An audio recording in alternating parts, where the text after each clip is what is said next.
Chapter number 1, electrostat. Let us start. First question is, a polythene piece is rubbed with wool is found to have a negative charge of 3 into 10 raised to power minus 7 coulomb. इसका first part पूछा गया है, estimate the number of electrons transferred and is there transfer of mass from wool to polythene. This is very important question. 1 marks के ये part हैं. तो positive charge किस किस पे होता है? वूल के पास पॉजिटिव चार्ज, कैट स्किन के पास पॉजिटिव चार्ज, ग्लास रॉड के पास पॉजिटिव चार्ज, और सिल्क क्लोथ जितने भी सिल्क की बनी हुई चीज़ें हैं उनके पास नेगेटिव चार्ज, प्लास्टिक के पास नेगेटिव, एबोनाइट रॉड के पास नेगेटिव चार्ज. तो polythene piece is rubbed with wool. तो पॉलीथीन ने क्या किया? पॉलीथीन प्लास्टिक का बना हुआ है, प्लास्टिक के पास नेगेटिव चार्ज है, तो पूरा है estimate the number of electrons transferred. तो नंबर ऑफ इलेक्ट्रॉन्स ट्रांसफर्ड कैसे आपको कैलकुलेट करना है? आपके पास फॉर्मूला है the quantisation of charge Q is equal to plus minus n e. आपसे n पूछा गया है यहाँ पे, व्हाट इज n? तो n कितना आ जाएगा? n is equal to Q divide by E. तो Q आपके पास कितना दिया है? Q is equal to, this is 3.2. तो 3.2 into 10 raise to power minus 7 coulomb, और इलेक्ट्रॉन पे चार्ज होता है 1.6 into 10 raise to power minus 19 coulomb. Coulomb से कूलम कट गया और ये पॉइंट से point, it is equal to 2 into ये 19 ऊपर जाके 10 रेज टू पावर 12. ये नंबर इसके कोई यूनिट नहीं होंगे. तो इतना नंबर जो है चार्ज ट्रांसफ़र हुआ n. अब हमसे पूछा है मास ट्रांसफर्ड. तो मास ट्रांसफर्ड क्या होगा? जब इलेक्ट्रॉन जो है, इलेक्ट्रॉन ट्रांसफर हुआ किस पे? पॉलीथीन को रब किया वूल से, तो वूल के पास पॉजिटिव चार्ज, इसका मतलब इलेक्ट्रॉन ने अट्रैक्ट कर लिया नेगेटिव चार्ज. और नेगेटिव इलेक्ट्रॉन, जब भी कभी नेगेटिव इलेक्ट्रॉन्स ट्रांसफ़र होते हैं तो मास एक्चुअल में मास ट्रांसफ़र होता है कि because electron have a finite mass. तो मास हुआ नंबर, कितने नंबर ट्रांसफ़र हुए आयंस के मल्टीप्लाइड बाई एक इलेक्ट्रॉन का मास. और n मैंने कितना कैलकुलेट किया यहाँ पे? 2 इंटू 10 रेज टू पावर 12, और एक का मास है 9.1 into 10 raise to power minus 31 kg. तो इस तरह से आप मास ट्रांसफर्ड कैलकुलेट कर सकते हो. एंड इट्स आंसर इज, जो आंसर आएगा जो है वो आप खुद कैलकुलेट करोगे. इसका आंसर क्या आएगा? This is a NCERT exemplar problem. Next question is very important. इसका बेसिक आर्टिकल आपको पढ़ना पड़ेगा. बेसिक आर्टिकल है to find the electric field of a dipole at axial line at equatorial line. तो इसका ये न्यूमेरिकल लिया हमने यहाँ पे NCERT exemplar. 2 charges plus 10 microcoulomb are placed at 5.0 mm apart. Determine the electric field at, number 1 axial पे पूछी है, और डाइपोल के सेंटर से 15 centimetre from the right toward the right. और पार्ट बी इक्वेटोरियल पे पूछी है. तो डाइपोल क्या होता है? Dipole is a set of equal and opposite charges. ये माइनस चार्ज हो गया, ये प्लस चार्ज हो गया, और डाइपोल मोमेंट का डायरेक्शन हमेशा ही minus to plus, that is dipole moment. और हमसे ये एक्सियल, ये अलोंग द लेंथ जो पॉइंट बनता है दैट इज एक्सियल पॉइंट. यहाँ पे मुझे इस डाइपोल का इलेक्ट्रिक फील्ड पूछा गया कैलकुलेट करने के लिए. तो इसका इलेक्ट्रिक फील्ड कितना आएगा? इलेक्ट्रिक फील्ड के लिए मुझे फॉर्मूला पता होना चाहिए. तो फॉर्मूला क्या है? एक्सियल पे इलेक्ट्रिक फील्ड का, एक्सियल पे है 1/4 pi epsilon naught, 1/4 pi epsilon naught 2 p dipole moment है, electric dipole moment, divide by r cube. ये फाइनल एक्सप्रेशन डिराइव, और ये एक्सप्रेशन भी एग्जाम में आता है. एक्सप्रेशन आप खुद करोगे. तो अब p मैं यहाँ से कैलकुलेट कर लूँगा, क्योंकि p का वैल्यू क्या होता है? p is equal to product of magnitude of either charges, दोनों बराबर हैं अगर चार्जेस, प्लस माइनस q का मैग्नीट्यूड इंटू डिस्टेंस 2a जो होता है दोनों के बीच में. तो यहाँ पे चार्ज का मैग्नीट्यूड, एक चार्ज का या दोनों में से किसी का भी ले लेते हैं, 10, और इनके बीच में सेपरेशन दिया है इसने 5 मिलीमीटर अपार्ट. तो 5 मिलीमीटर में बन जाएगा ये 10 raise to power minus 3 meter जो है इसके यूनिट, और इसके SI यूनिट चार्ज के कूलम, और फाइनली कूलम मीटर ये वैल्यूज़. तो एक्सियल लाइन पे भी हमारे पास जो इलेक्ट्रिक फील्ड आएगा, एक्सियल इज इक्वल टू, इसका वैल्यू क्या होता है 1/4 पाई एप्सिलॉन नॉट का, 9 × 10⁻⁹ आगे इसके यूनिट खुद लिखो, 2 × पी का वैल्यू मैंने ऊपर लिखा है 10 × 5 × 10⁻³ और डिवाइड बाई r³। तो r कितने डिस्टेंस पे पूछा है 15 सेंटीमीटर, ये इसके सेंटर से 15 सेंटीमीटर। तो 15 सेंटीमीटर को जब हम जो है मीटर में चेंज करेंगे इट विल बिकम 15 के डिवाइड में 100 आ जाएगा 0.15 का क्यूब, और आंसर आ जाएगा इसका एक्सियल पे इसका जो आंसर आएगा, मेरे पास आंसर है तो आंसर मैं आप डायरेक्ट लिख दूँ, आप खुद कैलकुलेट करोगे। Answer is equal to 2.7 × 10⁵ newton per coulomb, ये इसका आंसर रहेगा। अब इक्वेटोरियल अलोंग द लेंथ जो पॉइंट बना हुआ एक्सियल पॉइंट हो गया अलोंग, अब इसकी लेंथ के परपेंडिकुलर, ये डाइपोल है, ये इसका लेंथ है, ये डाइपोल इसका लेंथ है 2a और डाइपोल मोमेंट का डायरेक्शन है ये। अब इक्वेटोरियल पॉइंट हुआ a line passing perpendicular to the length of the dipole, ये वाला पॉइंट इक्वेटोरियल। तो इक्वेटोरियल में क्या हुआ, ये नेगेटिव चार्ज का डायरेक्शन इधर आएगा, ये इलेक्ट्रिक फील्ड का ये इधर डायरेक्शन, पॉजिटिव चार्ज का अवे और रिजल्टेंट इलेक्ट्रिक फील्ड आएगा इधर, दोनों का। अब ये दो वेक्टर बन गए P और Q acting at a point represented by the two sides of a parallelogram, उस तरह से इन दोनों का रिजल्टेंट ये आएगा। तो इक्वेटोरियल पे रिजल्टेंट इलेक्ट्रिक फील्ड इधर आएगा। तो इक्वेटोरियल का फॉर्मूला आपको पता होना चाहिए, फॉर्मूला है ये जो ऊपर लिखा मैंने फॉर्मूला, यहाँ 2 लगा है, इक्वेटोरियल में 2 नहीं होता यहाँ पे।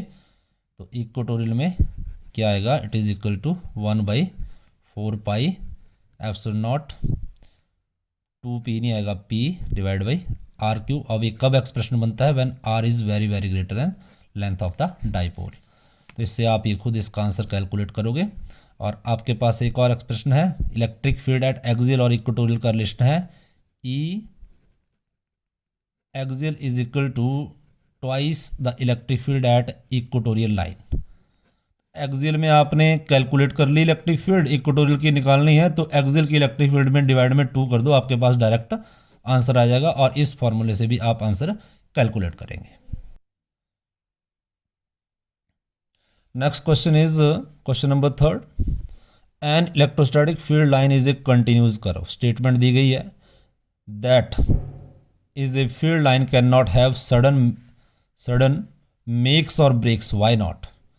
इस स्टेटमेंट को जस्टिफाई करना है, 1 मार्क्स का ये क्वेश्चन पूछा गया है। इसका पार्ट 2 है, explain why two electric lines of forces never intersect each other. तो पहला जो पार्ट का आंसर है मैंने यहाँ पे लिखा हुआ है, electrostatic lines of forces these are continuous. Positive charge से electric lines of forces away होती है और नेगेटिव चार्ज तर्क होती है। अगर बीच में कोई डिसकंटिन्यूटी आती है तो कूलम लॉ वैलिड ही नहीं होता।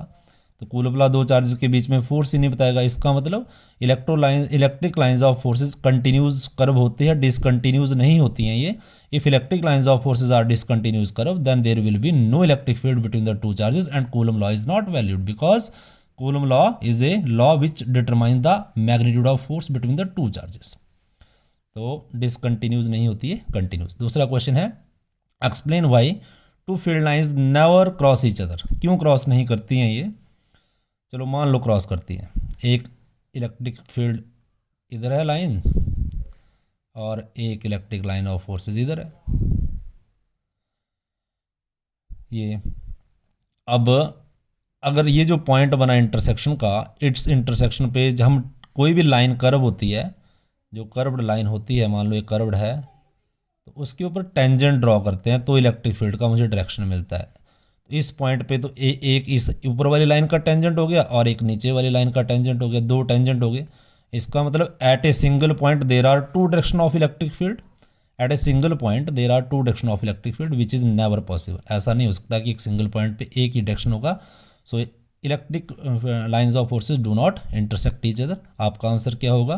Because at the point of intersection there are two directions of electric field which is not possible. So इसका आंसर यहाँ पे आपको नोट कर लेना है। Question number 4, what is the net force experienced by the dipole. What is the net force experienced by the dipole in the uniform electric field. ये पूरा question है, 1 मार्क्स का क्वेश्चन है। तो ये मैंने यूनिफॉर्म इलेक्ट्रिक फील्ड को represent किया हुआ है। Electric field lines of forces uniform कैसे है, equally spaced lines starting from positive charge and end at negative charge. अब डाइपोल है, डाइपोल क्या होता है, a set of equal and opposite charges minus q and plus q separated by a finite distance 2a। अब बोला है इस dipole को जब यूनिफॉर्म इलेक्ट्रिक फील्ड में रखते हैं, इसका बेसिक आर्टिकल पढ़ें आप, तो मान लो इसको आपने रख दिया तो पॉजिटिव साइड की तरफ नेगेटिव चार्ज ओरिएंट हो जाता है और नेगेटिव की साइड पॉजिटिव वाला चार्ज, इसको फोर्स लगता है इधर, इस एंड पे फोर्स लगा प्लस क्यू ई और इस वाले एंड पे लगा फोर्स माइनस क्यू ई। तो इधर से फोर्स लगा एक इधर से, तो ये इस तरह से रोटेट करेगा, ये रोटेट करेगा ये डाइपोल, तो इसको टॉर्क बोलते हैं। अब ये बोला why what is the net force, तो नेट फोर्स कितना आया, नेट फोर्स आया F is equal to plus Q E minus Q E, एक एंड पे प्लस क्यू ई दूसरे पे, तो net force is equal to zero. Force क्या होता है, mass into acceleration is equal to zero. तो मास तो जीरो नहीं हो सकता, एक्सेलेरेशन जीरो होगा, मतलब डाइपोल अपनी पोजीशन पे रोटेट करेगा, रोटेट आगे नहीं चलेगा, इट विल नॉट एक्सेलेरेट, आगे मूव नहीं करेगा, ट्रांसलेशन मोशन ये नहीं करेगा। अगर ये क्वेश्चन आपसे पूछा जाए कि अगर ये यूनिफॉर्म फील्ड ना होती, इलेक्ट्रिक फील्ड नॉन यूनिफॉर्म होती, तो आपका आंसर क्या होना था, तो ये टॉर्क भी लगेगा इस पर, ये रोटेट भी करेगा और ये साथ में एक्सेलरेट भी करेगा। लेकिन यूनिफॉर्म इलेक्ट्रिक फील्ड में ये एक्सेलरेट नहीं करेगा, only torque will act on the dipole. If there is a non uniform electric field then there is a torque as well as acceleration. तो इस क्वेश्चन को, this is important question. Question number next, ये सारे के सारे question NCERT के हैं, very important, exam में आए हुए हैं क्वेश्चन हैं, और कुछ ऐसे भी हैं जो आ सकते हैं एग्जाम में। Question number 5, which particle has the highest charge to mass ratio. हमारे पास ये सेटअप दिया हुआ है, ये कैपेसिटर है, कैपेसिटर की पॉजिटिव प्लेट्स और ये नेगेटिव प्लेट, और ये प्लेट का लेंथ L मान लेते हैं। ये चार्ज यहाँ से पार्टिकल जो है मूव करता है विद वेलोसिटी, 1 पार्टिकल ऊपर की डायरेक्शन में जाता है, 2 भी ऐसे जाता है, इसका पाथ इस तरह से ट्रेजेक्ट्री, और 3 डाउन आता है। क्वेश्चन पूछा है charge to mass ratio, E/m ratio सबसे ज़्यादा किसका है, E चार्ज। तो पॉजिटिव, दो ये नेगेटिव प्लेट की तरफ कौन सा चार्ज आया होगा, ऑब्वियस ही है, पॉजिटिव चार्ज डाउन आया होगा, इस थर्ड पार्टिकल के पास पॉजिटिव चार्ज होगा तो ये डाउन आया, और पॉजिटिव चार्ज इसका चार्ज ज़्यादा होता है, तो चार्ज ज़्यादा है, charge by mass ratio, charge by mass ratio किसका ज़्यादा होगा, पार्टिकल 3 का। तो इसका आंसर लिखा है particle 3। Question number 2, what is the charge on number 1। Number one charge is deflected toward the positive plate, so charge on first is negative charge, इसके ऊपर नेगेटिव चार्ज। पार्ट सी हमसे पूछा है 1 and 2 have identical trajectory, first particle भी upward positive plate की तरफ deflect हुआ और सेकंड भी, तो ऐसा क्यों, ऐसा तब होता है, दोनों का सेम पाथ तब होता है, सेम ट्रेजेक्ट्री तब होता है अगर दोनों का, एक तो दोनों का नेचर एक है, दोनों ही नेगेटिव चार्ज हैं, वो तो दोनों का सेम साइन है, और दोनों का E by charge by mass ratio भी सेम है। Next question is very interested, बोलता है if v is initial velocity of particle, इनमें से v इनिशियल वेलोसिटी मान लें, how will you measure E/m ratio. तो E/m रेशो निकालने का मेथड क्या रहेगा, तो ये बहुत आसान है, हम इक्वेशन यूज़ करेंगे जो है यूनिफॉर्मली एक्सेलरेटेड मोशन से इक्वेशन लिया हमने, S is equal to ut plus half AT square. तो इनिशियल वेलोसिटी 0 मान लेते हैं, displacement S is equal to Y, और हमारे पास बना S is equal to half AT square, तो S की जगह y। अब मुझे एक्सेलेरेशन निकालना है, इसको इक्वेशन नंबर 1 मान लेते हैं। एक्सेलेरेशन कैसे निकालेंगे, F is equal to force लगा चार्ज पे, force is equal to Q E, force क्या होता है, mass into acceleration is equal to Q E. तो एक्सेलेरेशन मैं यहाँ से निकाल सकता हूँ Q बाई ई, एक्सेलेरेशन निकल गया, acceleration is equal to Q E by M, ये एक्सेलेरेशन आ गया मेरे पास। अब टाइम भी निकालना है, I also know that velocity is equal to distance, यहाँ से यहाँ तक लेंथ ली, लेंथ डिस्टेंस बाई टाइम, तो टाइम कितना आ जाएगा, time is equal to length divide by velocity. तो ये दोनों वैल्यूज वेलोसिटी का भी और एक्सेलरेशन का भी यहाँ इक्वेशन नंबर 1 में हम पुट करेंगे। तो इक्वेशन नंबर 1 से हमारे पास क्या आ जाएगा, एस की जगह, ये एस की जगह Y is equal to 1/2, acceleration निकाला मैंने क्यू ई बाई एम, और मेरे पास टी स्क्वेयर बना लेंथ डिवाइड बाई वेलोसिटी का स्क्वायर। लेंथ भी कांस्टेंट, वेलोसिटी मान लेते हैं कांस्टेंट, और तो मेरे पास क्यू बाई एम जो है directly proportional to displacement, Q by M is directly proportional to displacement. ये मेथड रहेगा डिस्प्लेसमेंट, जिसका क्यू बाई एम रेशो ज़्यादा होगा उसका डिस्प्लेसमेंट ज़्यादा होगा। तो this is the way how you can calculate this. Next question number 6 numerical है, सभी प्रॉब्लम मैंने एनसीईआरटी की ली हुई है।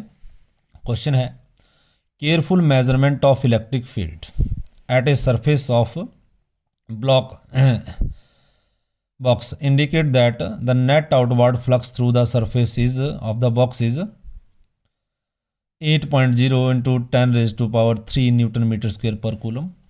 फर्स्ट पार्ट है इसका, what is the net charge inside the box, एक नंबर का ये है।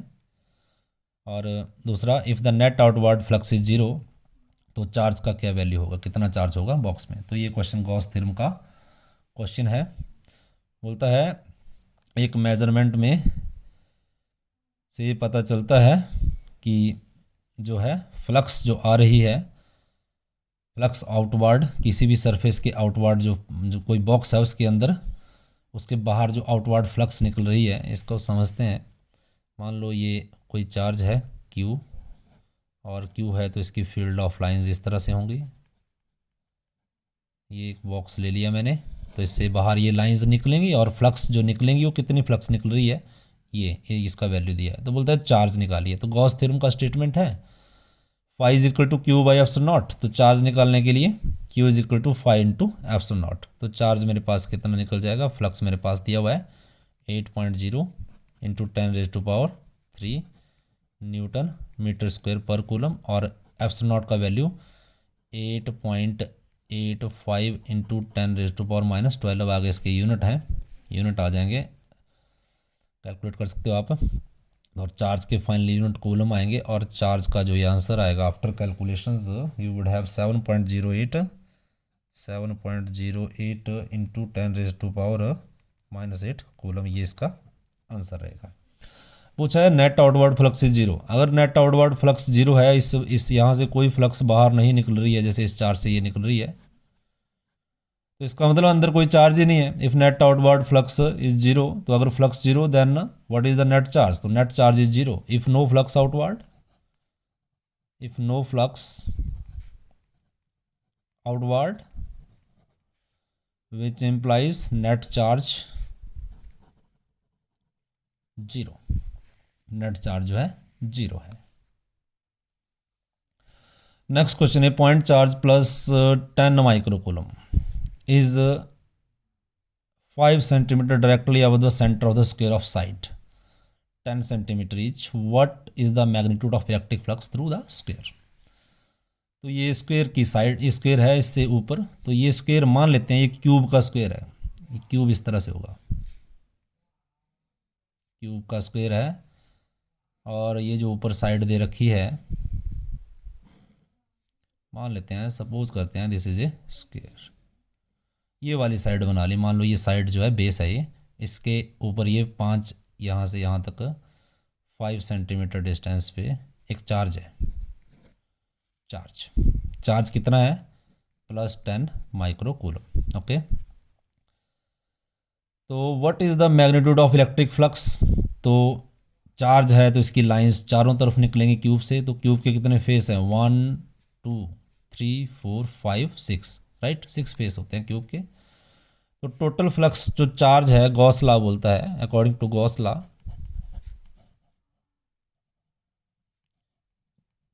Total electric flux through the cube is equal to net charge enclosed by the cube divide by epsilon not. तो फ्लक्स निकल जाएगा मेरे पास, चार्ज मेरे पास दिया हुआ है, टोटल फ्लक्स कितना निकलेगा, that is equal to charge कितना है 10 माइक्रोकूलम। माइक्रोकूलम ऐसा यूनिट नहीं है, इसको 10⁻⁻6 coulomb. Epsilon not permittivity 8.85 into 10⁻⁻12, इसके भी यूनिट आएंगे आगे।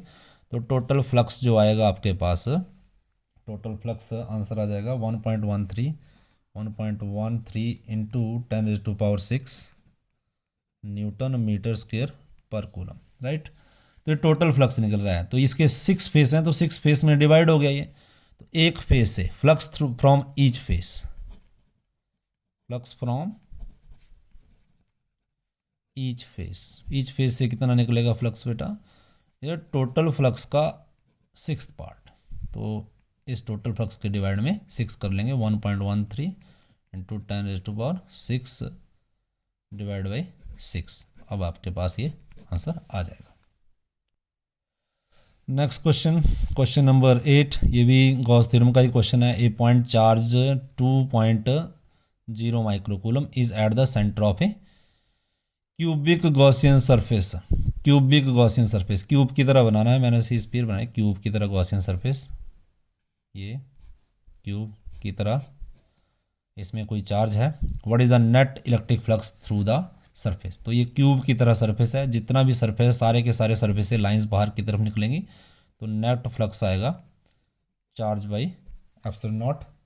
और जो चार्ज मेरे पास कितना है, that is equal to 2.0 into 10⁻6 coulomb, और ये वैल्यू है 8.85 इंटू 10⁻12। और आपका जो आंसर रहेगा it would be 2.26 into 10⁻5 newton meter square per coulomb, ये आंसर रहेगा। इस तरह के और भी क्वेश्चंस हैं, वो करें आप। Question number 9, very very important question. ऐसा कोई पेपर नहीं है जब यहाँ से क्वेश्चन पूछा नहीं जाता है पेपर में। This is a very interested question. एक glass rod rubbed with silk cloth, glass rod के ऊपर पॉजिटिव चार्ज होता है,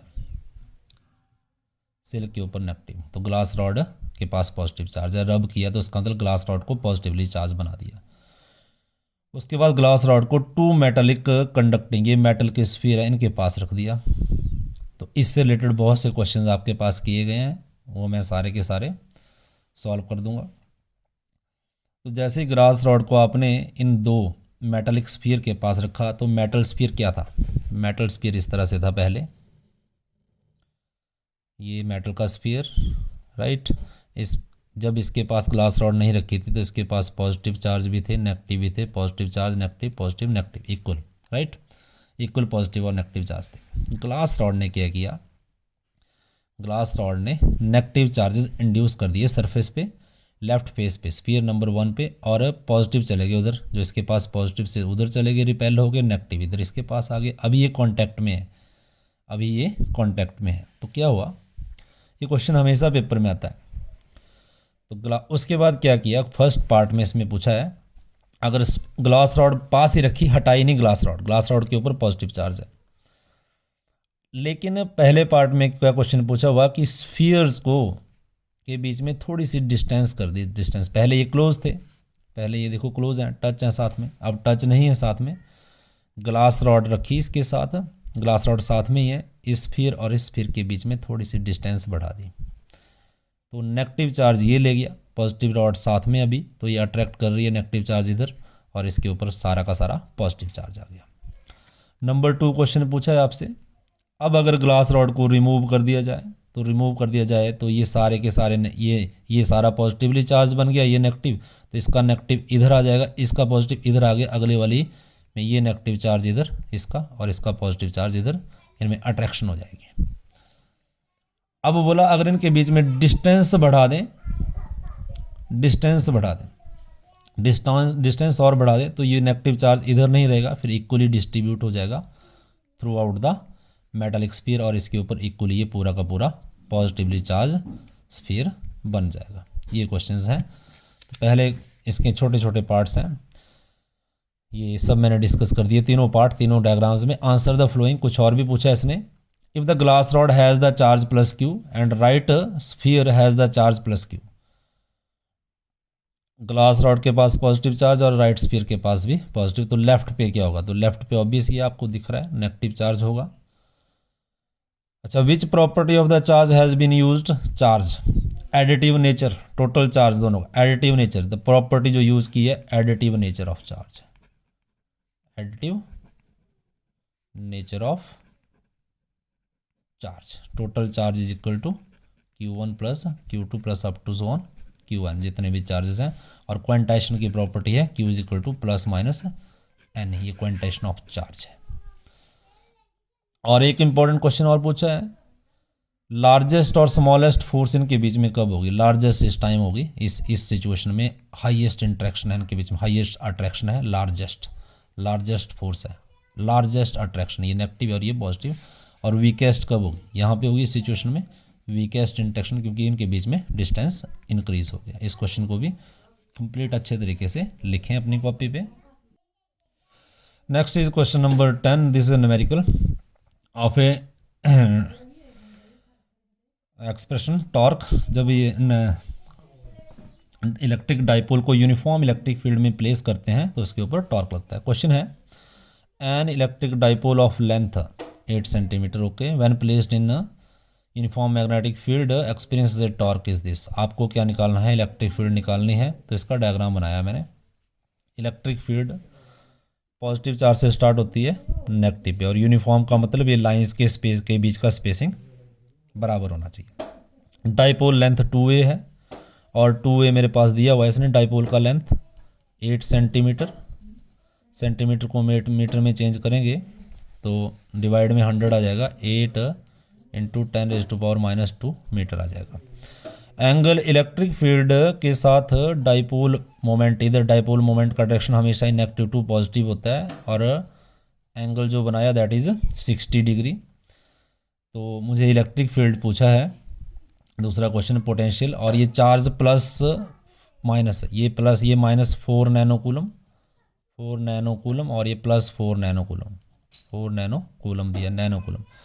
तो टॉर्क का मेरे पास एक्सप्रेशन है, torque is equal to P sine theta, P और ई के बीच में angle 60 degree, torque is equal to given ये दिया है, डाइपोल के बीच का लेंथ ये दिया हुआ है, चार्ज का मैग्नीट्यूड नैनो कूलम को कूलम में 10⁻⁻9, तो इलेक्ट्रिक फील्ड कितना बन जाएगा मेरे पास, electric field is equal to torque divide by P sine theta. तो आपके पास टॉर्क का वैल्यू है 8√3 डिवाइड बाई पी का वैल्यू भी है, पी के अंदर क्या होता है, P is equal to, P कैसे निकालना है, Q इंटू 2a, ऐसे आप कैलकुलेट करोगे, पी का वैल्यू भी रखोगे यहाँ पे, और साइन 60 डिग्री, और आपके पास जो भी आंसर आएगा आप यहाँ पे नोट करोगे। यूनिट इलेक्ट्रिक फील्ड क्या आएंगे, इलेक्ट्रिक फील्ड के यूनिट क्या बनेंगे, Newton per coulomb, right. Answer आप खुद कैलकुलेट करोगे। दूसरा क्वेश्चन है, potential energy of the dipole, potential energy you पूछा हुआ है, पोटेंशियल एनर्जी का एक्सप्रेशन होता है, इस is potential energy minus P E cos theta, sine theta नहीं आएगा, कोसाइन थीटा, माइनस, तो पी की वैल्यू रखें, ई की रखें, कॉस थीटा की वैल्यू रखें, आपके पास आंसर आएगा 8 joule, it would be equal to 8 joule. ये आंसर खुद निकालें। और इसका स्टेबल और अनस्टेबल इक्विलिब्रियम का क्वेश्चन मैंने कराया हुआ है आपको ऑनलाइन क्लास में, उसको भी ध्यान से पढ़ें, that is also very important. Next question number 11, ये सारे NCERT कलेक्शन है। The sum of 2 point charges is 7 microcoulomb. तो 2 चार्जेस हैं, एक चार्ज Q1, उसको मैं मान लेता हूँ x माइक्रोकूलम, Q2 इसको मैं मान लेता हूँ, टोटल दोनों का सम है Q1 plus Q2 is equal to 7 microcoulomb. तो Q2 कितना आ जाएगा, Q2 कितना आ जाएगा, 7 माइनस Q1 कितना, x माइक्रोकूलम, और उनके बीच का फोर्स दिया हुआ है, उनके बीच का फोर्स है 1 न्यूटन फोर्स दिया हुआ है, और उनके बीच का डिस्टेंस दिया हुआ है 30 सेंटीमीटर, तो मीटर में कितना आ जाएगा ये, डिवाइड बाई 100, तो 0.3 meter. Distance. Calculate the value of charge, charge निकालना है। कूलम लॉ का स्टेटमेंट है दो चार्ज के बीच का force 1/4πε0 Q1 Q2 divide by R square. तो फोर्स दिया है बेटा आपके पास 1 न्यूटन और इसका वैल्यू है 9 × 10⁹ Q1 दिया आपके पास x माइक्रोकूलम, x माइक्रोकूलम तो 10⁻⁻6 कूलम। Q2 दिया है 7 - x माइक्रोकूलम तो 10⁻⁻6। अब डिवाइड में डिस्टेंस का स्क्वायर, डिवाइड में आएगा 0.3 का स्क्वायर। अब यहाँ से आपके पास इस एक्सप्रेशन से x निकल जाएगा, x निकल जाएगा तो Q1 निकल जाएगा और Q1 निकल जाएगा तो Q2 भी निकल जाएगा। तो इसको आप इसके आगे खुद करोगे और आपके पास आंसर आएगा Q1 = 2 माइक्रोकूलम और Q2 = 5 microcoulomb. You will do it. Next question is a system has 2 charges QA 2.5 × 10⁻⁻7 coulomb and QB 2.5 × 10⁻⁻7 coulomb located at x0 y0 z -15। तो ये प्लस जेड एक्सिस मैंने इधर बनाई हुई है और इधर माइनस जेड एक्सिस। ए और बी पॉइंट दिया हुआ है। What are the total charge and electric dipole moment of the system.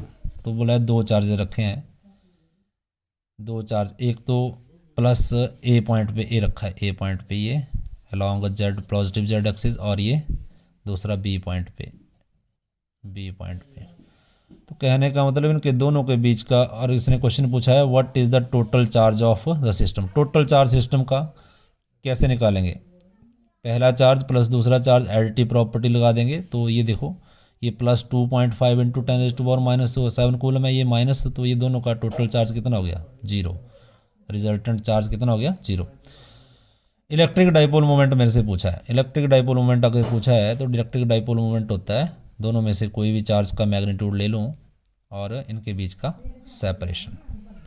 तो इलेक्ट्रिक डाइपोल मोमेंट दोनों में से कोई भी चार्ज ले लो, तो एक चार्ज ले लेते हैं हम 2.5 × 10⁻⁷ कूलम और दोनों के बीच का सेपरेशन कितना है, यहाँ से लेके इधर को ये +15 और इधर को भी ये +15, यहाँ पे ये रखा हुआ है, ये पॉइंट दिए 15 + 15 कितना हो गया 30 सेंटीमीटर।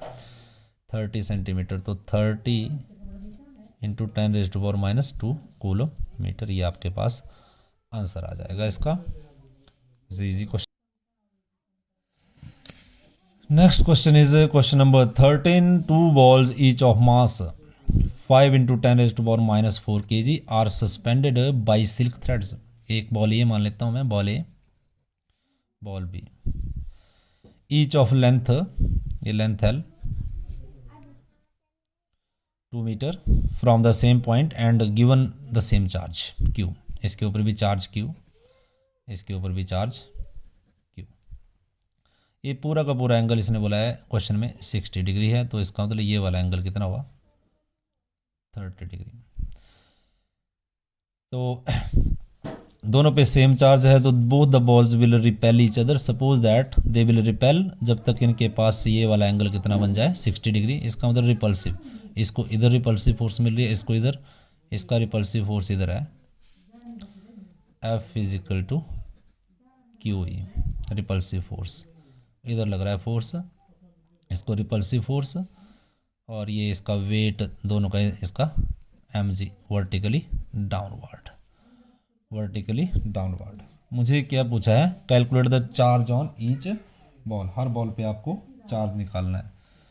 तो चार्ज निकालने के लिए फोर्स का एक्सप्रेशन, जो मेरे पास फोर्स का एक्सप्रेशन है according to coulomb law, force = 1/4πε0 Q1 Q है, Q2 भी Q है, डिवाइड बाई दोनों के बीच का डिस्टेंस R का स्क्वायर है।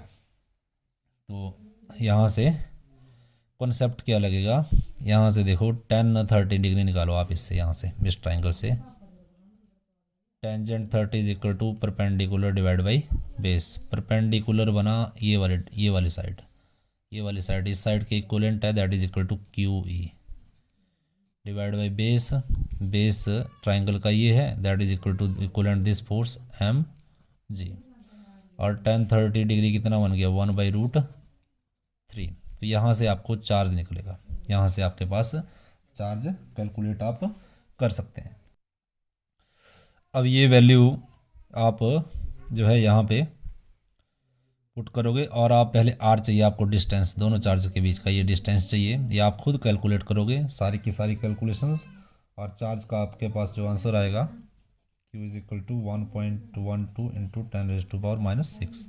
ईजी है, यू विल डू इट, खुद समझो इसको and do yourself. Next question is 3 charges +Q minus 2Q are placed at the vertices of equilateral triangle, what is the direction and magnitude of the dipole moment of the system.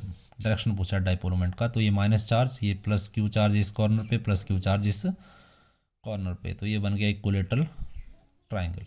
Dipole moment resultant पूछा है, तो dipole moment का direction होता है minus charge to +Q, तो ये मान लेते हैं इससे इसका डायरेक्शन आ गया P1, और इससे इसकी तरफ जो डायरेक्शन होगा डाइपोल मोमेंट का दैट इज ऑल्सो ये P2 मान लेते हैं। अब ये दोनों डाइपोल मोमेंट के बीच का जो एंगल है that is 60 degree, that is equal to 60 degree.